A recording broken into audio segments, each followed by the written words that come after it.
The lore for the Boruto series has been getting deeper and deeper as chapters keep on being released.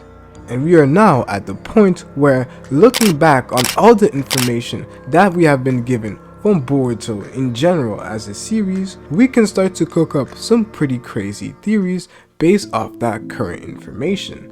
And this is exactly what we're going to be doing in today's video, discussing some of the craziest theories that have come up simply based off our current understanding of the Boruto series. And just like the title suggests, we're going to be starting off with an Otsutsuki theory that involves the Otsutsuki clan, as a lot of people love to hate on the fact that Otsutsukis, these aliens, were introduced in the Boruto series, which is not the case. It started in the Naruto series, but personally, I really like the Otsutsuki clan, and the Otsutsuki clan has made the Naruto and Boruto lore quite interesting, especially with things like Senjutsu, which is what shinobis are replicating with their ninjutsu. But starting off with this theory, I want to read out a comment from a discussion post that I have posted, and this is by These Matter. Well, 1. The Otsutsukis are definitely now validated as being fundamentally linked to the Senju, such as both are fundamentally tied to the divine trees. This would mark the karma as essentially an upgraded Torn Soul bulb, and lend further credence to Kinshiki turning into what appears like a Togedama, since he was volunteering his entire essence and therefore his karma, aka his Torn Soul. Let me know if you need more. And this is basically what I'm going to be building up, because I also share a theory that is quite similar. A theory that I will probably make a video on in the future, but I completely agree with what he is saying. And this is exactly how my theory starts off. The main concept of this theory is that Otsutsukis are able to pass down their genetic code and data, essentially their essence, from Otsutsuki to Otsutsuki, essentially by turning them into chakra fruits, or basically Togedamas. And the reason why I say that there is a link is because a Togedama, basically meaning the Torn Soul, is created from one person's essence, and a chakra fruit is created from the essence that is collected from everybody that lived in a planet before, everything that was recorded, as we have seen from Ishiki, those who are currently living and those who have lived on that planet. The collection of those essence end up turning into a chakra fruit. But one to me is a Torn Soul, a Togedama, as we literally see with Hidari, as he has his own fruit, his own Torn Soul that essentially comes from his own essence. And when we did end up seeing Momoshiki eat Kinshiki, he looked like a chakra fruit, but the reason why I'll call it a Torn Soul is because it was only made off of Kinshiki's essence, not a collection of the essence that were recorded on the planets. So with this current distinction, we can see that Otsutsukis possess a method not only of bringing themselves back and essentially being immortal through the karma, but also using their Otsutsukis as a method of evolution, as a way to keep going forward. So if somebody wasn't able to get their karma onto someone else, they could turn that Otsutsuki into a Torn Soul, a chakra fruit, whatever you want to call it, and end up consuming that Otsutsuki and essentially evolving. As we have seen with Momoshiki, this isn't the only time it occurred, as Kinshiki said that he did it with his forefathers, and his forefathers did it with theirs, and this repetition is constant, which tells us that this is something that is part of the Otsutsuki clan. And if this is something that is part of the Otsutsuki clan, it could tell us a lot about some of the rules that we are currently seeing being expressed by the Otsutsuki. And this is where my theory ends up coming into play, as what if this whole interaction of basically having Otsutsuki evolve and go around eating chakra fruits is essentially being monopolized by the main branch of the family. Essentially, due to the fact that Otsutsukis can turn other Otsutsukis into torn souls or chakra fruits and then consume them to evolve themselves, so what if there are a few elite members of the main branch family that are staying in the Otsutsuki realm, staying in the Otsutsuki planet, and waiting for these Otsutsuki warriors like we see with the likes of Kinshiki, or maybe some Otsutsuki royalty that end up going to eat various chakra fruits or end up being harvesters, as Tonori describes to us in various scenes of the anime, and then they come back and are harvested for their chakra fruits. And the way this is done is that these Otsutsuki's then end up being turned into chakra fruits, and then they are eaten by the main branch or the elite class of the Otsutsuki's. And this may be the reason why we see some Otsutsuki's end up going rogue, as there are elite members in the branch of the Otsutsuki's that are basically not getting their hands dirty. They are essentially doing nothing but chilling and waiting for other Otsutsuki's, maybe of a warrior class, of a warrior race, and those are the Otsutsuki's that end up putting in actual work and end up having the battle experience, which is then passed on by them being turned into chakra fruits to those elite members, which would be a crazy way to think about it. And this is something that I had an idea on way back, and I really haven't heard anybody really talk about this theory, so I really do find it interesting that the Otsutsuki's could have a class system. The Hyuga clan, which their powers do end up coming from the Otsutsuki's, they have the main branch and they have the side branch. The side branch lived to serve the main branch, as we have seen countless of times, especially with Neji's father. However, with the Otsutsuki's, I believe that we could be seeing something quite interesting. Obviously, we know that the likes of Kaguya was known to be a princess, so maybe she was royalty. However, there could be multiple different classes in this Otsutsuki clan system, which causes them to adopt various roles. Maybe all the people who are of a specific warrior race are tasked to go out and obviously fight and get the chakra fruits, but in the end, those are the people who will end up serving as a way for the elites to continue evolving. Essentially, the elites are monopolizing these harvesters, these warriors that end up actually fighting due to their class system. We have the likes of Kaguya, who could be part of some sort of royalty, and Ishiki, who seemed to be of a higher status, which was why he was not supposed to be fed to the Ten Tails. He is probably a royalty. The way he ends up dressing does make a lot of sense. And with Momoshiki, the garment that Momoshiki wears does indicate that he may also come from this royal race of the Otsutsuki's.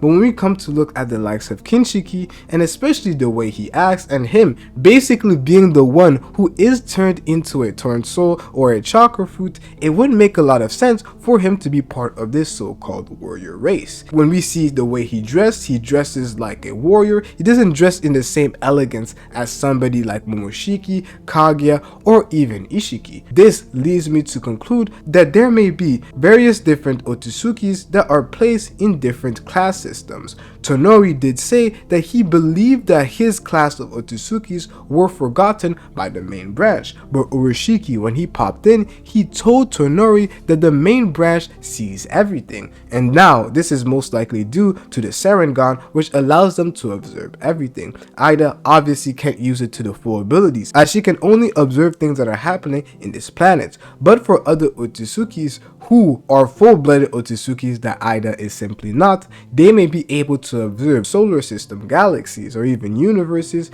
in which they see everything that is going on, which would be quite intriguing.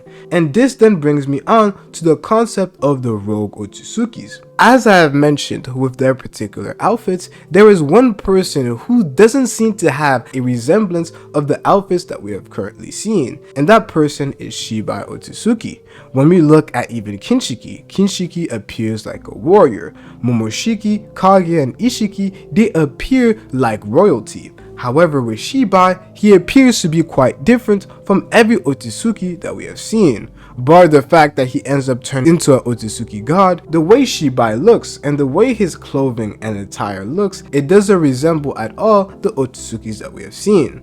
We see Shibai with a black garment, but we see all the other Otsutsuki's, their main theme is white, while Shibai is black. And we have seen countless of times that rogue people or rogue shinobis, like we have seen multiple times in the Naruto series, they have specific symbols or a specific way of wearing material that allows us to determine that they have gone rogue, almost symbolizing that I am not part of this shinobi system. We see this with all the rogue shinobis that end up putting lines on their ninja headband, signifying that they have gone rogue. And maybe for the Otsutsukis, a way to signify that you have personally gone rogue is to switch off those royal-like garments or those white-themed garments that we have seen all the Otsutsuki's display, but then go and wear something black, go and wear something that looks a little bit demonic like. And this is the type of attire that we see Shibai dress in, as not only is this attire not royal like, but it is quite tattered,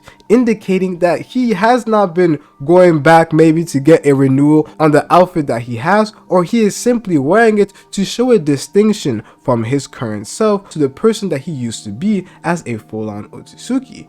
And I'm still in the process of writing down this theory and coming up with a script for it, so I'm not going to divulge everything about this theory, but for you to get an even better idea of why this concept of a rogue Otsutsuki would make a lot of sense is with the missing Otsutsukis. We have seen these tablets of Otsutsuki's, Ishiki, Kaguya, Momoshiki, Kinshiki, all of those guys make an appearance in those Otsutsuki tablets. However, there are two that have been carved out. And why is that the case? One reason it could be the case, and where this theory ends up pointing to, is the fact that those Otsutsukis have betrayed the clan and ended up going rogue. In Asian culture, we see that sometimes when somebody commits an act that is quite humiliating for a clan, dynasty, or simply a family, they end up getting their name carved out of the family so that their legacy doesn't humiliate the family. So they basically erase these people from existence. This is what I believe the Otsutsukis may have attempted to do, as everything that we have seen so far points to the fact that these Otsutsuki's may have had something in common with the Otsutsuki's that we have currently seen. These rogue Otsutsuki's whose names have been carved out, everything we see from the other Otsutsuki's being Kinshiki, Momoshiki, Kaguya, and Ishiki, all of those people made an appearance in the Naruto planet, and due to that commonality that we do end up seeing, maybe those are the Otsutsuki's that Momoshiki is referring to, that he says that it isn't the first time that omnipotence was used. So maybe those two Otsutsuki's that went rogue did something so great that required Otsutsuki's to use omnipotence to wipe out the memories of the portion of humanity, or those Otsutsuki's were the first few people to use omnipotence on this region. There are endless amounts of paths that this theory can go down on, and without diving too deep on this, so I still have material to make a future video on this, you guys let me know what are your personal thoughts on this theory, and I'll probably have to ask these matters to end up cooking up something even crazier, since we do share a similar way of thinking when it comes to the Otsutsuki's and this theory of potentially there being rogue Otsutsuki's and a class system that dictates who ends up truly evolving at the end of the day. Let me know your opinion on the comment section below. But since we're talking about Otsutsuki's, let's just make the rest of these theories Otsutsuki related. And the other theories that have to deal with the next chapter, I'll make another video discussing the chapter predictions in that video. So if your comment wasn't read in this one, I'll probably make another post where you guys can tell me your predictions when it comes to the next chapter. But the next comment we'll discuss is by Kind I Weezy. We all know Momoshiki saw Naruto and Kurama's future, but the question is, why did he fight that battle if he knew that Naruto would be able to live after this fight? Did he really want to go all out versus Naruto and Sasuke? He wasn't stupid enough just to die. He knows what the future holds him. Ishiki also said, how much of Momoshiki's power can he, Boruto, use? As what we know, there is no jutsu of Momoshiki that could harm Ishiki. Momoshiki is hiding his power from day one. We haven't seen his full power. So this is something that is quite interesting, but there are a few points that I have to make before I even dive deep onto if this is possible or not.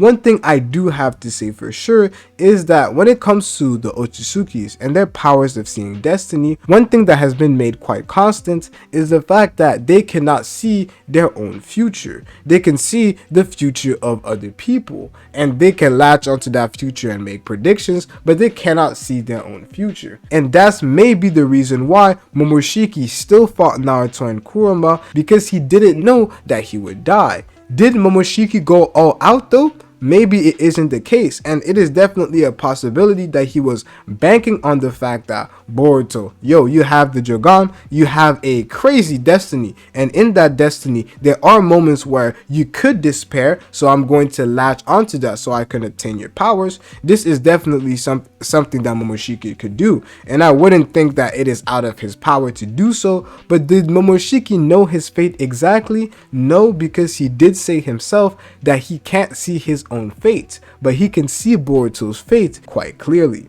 The next comment is by Yasanobu24.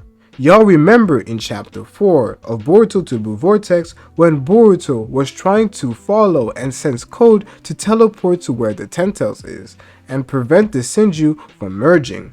No bull, I think this is Amado's doing. Notice how Kawaki was the one watching Boruto do hand signs to do his version of the flying Raijin. Who else was watching? Amado through Kawaki's eyes. This would explain how they literally just instantly evolved right at the moment when Boruto teleported.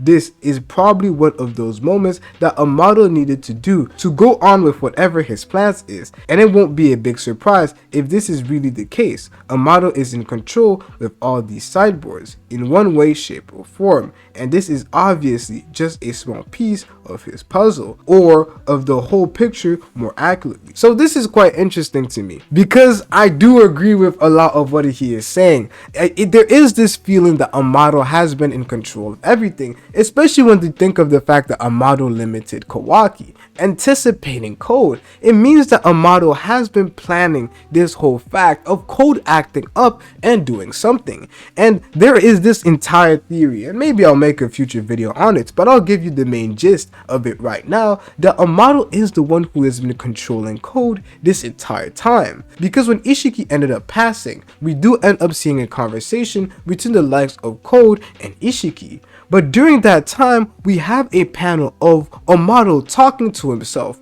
with Katasuke, who is the one who notices, and Amado acts like nothing happened. And that fact happened just as Code was getting Ishiki's so-called will told to him. And this may be Amado's doing. Amado may have been the one who implanted some sort of voice memo that would end up being transferred to Code when Ishiki ends up dying. What's also interesting to me is the fact that Code has the white karma, and from what we have heard, this is something that even the likes of Ishiki wasn't too familiar with. A being that has lived for millennia, and this is it almost seemed like it was the first time that this ever ended up occurring. The theory suggests that Amado is the one who has been controlling Code this entire time and is leaning towards a particular future or a particular outcome that will end up having Amado be revealed as some sort of villain, and with his daughter and everything seeming to go under his plan, with Kawaki now coming to talk to him, it's going to be quite interesting to see what ends up happening next, as I definitely do agree that Amado has a lot of explaining to do and he could really end up being the final villain. The next comment is by Heatwave 2.0. If Boruto somehow gets rid of his karma, he will die. The karma is what is keeping him alive after Kawaki killed Boruto. Momoshiki used karma to reconstruct Boruto's heart and organs. That is why he has the karma line on his chest. And that is a fair point, because I know a lot of people might comment on the fact that, oh no, the DNA that was supposed to be from Momoshiki was now turned into Boruto's chest, his heart, and everything that was damaged. Yes, that is the case, but also seeing that we have the karma lines and the karma pattern being extended to his chest, it almost seems like it serves as a way to indicate that part of the karma is keeping Boruto alive himself, and it could really be something quite interesting to see that Boruto could really not go without the karma, and it could be one of the very reasons why we end up seeing Boruto learn to control his karma, because maybe without the karma, Boruto can't truly live. I really like that theory, and you guys let me know what you think. I think he's cooking here. The next comment is by Claudius. Ultimately, Boruto will be the Shibai, or he can have his entire life back.